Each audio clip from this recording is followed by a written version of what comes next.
یہ اس کی زندگی کے آخری سال تھے۔ وہ بہت خوش قسمت تھا کہ وہ 92 سال کی عمر تک پہنچ چکا تھا۔ اس کے کئی دوست اور رشتہ دار کب کے فوت ہو چکے تھے۔ وہ اپنی زندگی سے مطمئن تھا۔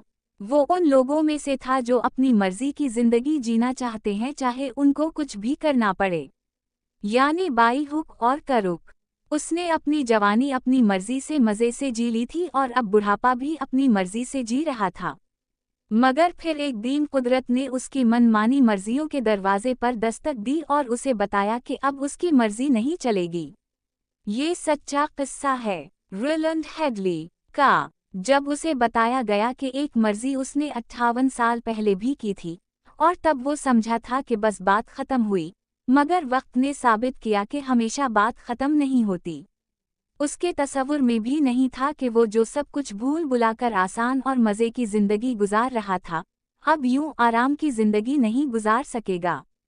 اسے اپنی ساکھ لرزتی ہوئی محسوس ہوئی۔ یہ 1967 کی بات ہے جب رے لانڈ، مسز ڈن نے، جو کہ ادھیڑ عمر کی عورت تھی اور اکیلی رہتی تھی کے گھر میں داخل ہوا۔ اس کا ارادہ اپنی مرضی کرنے کا تھا۔ اسے خود پر بڑا یقین تھا، کیونکہ اس سے قبل